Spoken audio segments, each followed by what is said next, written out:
Hi, my name is Chris with the North Carolina Nurses Association. Hey, Chris. I'm sorry, I'm losing my voice. Following up on some of the backlash stuff. At NCNA, we are a year and a half into making one of our 5 strategic priorities relentless inclusion. So we've been all in on DEI for a year and a half, and it's been going very well. One of our board members recently suggested that we try to accomplish our goals without saying DEI anymore. He said this as someone who was appointed to the board because of his expertise in DEI. He's saying his suggestion, and we're not sure if we're going to do it or not, is that we try and accomplish our goals without potentially losing the ability to partner with government organizations that might have DEI restrictions based on current political climate. Mm-hmm. So, Yes. as the director of communications, my first thought was, oh, crap.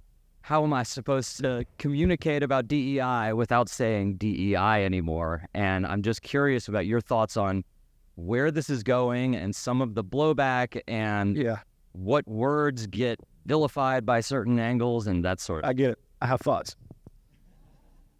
One, it's good advice. And the advice allows what your first reaction is, why am I going to not say DEI? I don't care anymore. I don't want to conform. I don't want to lose this battle. I don't want to do X, Y, Z, right? As a communicator, our number one motive is audience and acceptance of new information for behavioral change. That is our number one priority. The Republican Party, the right-leaning conservative movement, whatever you want to call it, has done a good job of confusing and linking the term DEI to a race conversation that most white people do not want to have. And it doesn't matter what people don't want to have a conversation where they go into a room and there's a chance that they're deemed a racist just because they don't understand, have a countering view, period. That's just what it is. And that fear-mongering has been powerfully used.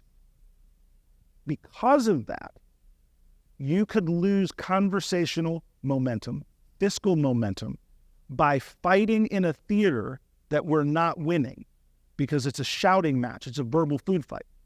If you move a little bit this direction and use the word inclusion and use phrases that inclusion means all, and in your specific case, I happen to serve on the board of ECU Health. I'm on the board of trustees.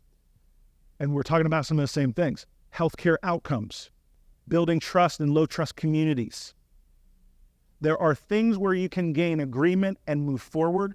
I don't think we have the time, effort, energy, or budget to fight a battle, a narrative that someone's going to hold the same opinion no matter what, because the conversation isn't actually about DEI for those folks. It is about political capital and power.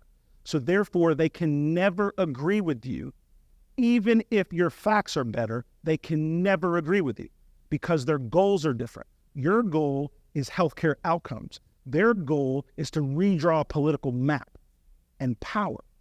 And because the goals are different, you can't get into a conversation with that. So you have to alter language that talks about health equity.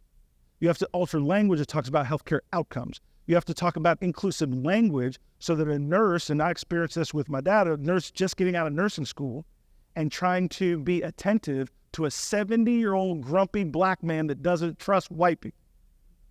There's a coaching that's required and is scared because he's in the hospital, right? And then Julie, who are you?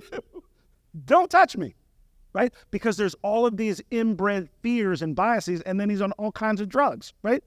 So inclusive language, changing terminology, asking permission, calling the person Mr. versus just their name, all of these things are training things that help the goal that you have as a communicator, which is better healthcare outcomes. And so my goal with you, if I were consulting you all, is to keep your mission in mind in every step of the way. And our goal is for nurses to come out and make sure that we deliver the best quality of healthcare in the world through our nursing association. And to do that, we're going to work on these 4 things. And then I think you'll keep your momentum. It's a powerful question. And with some of the healthcare organizations I work with, I happen to have some thoughts.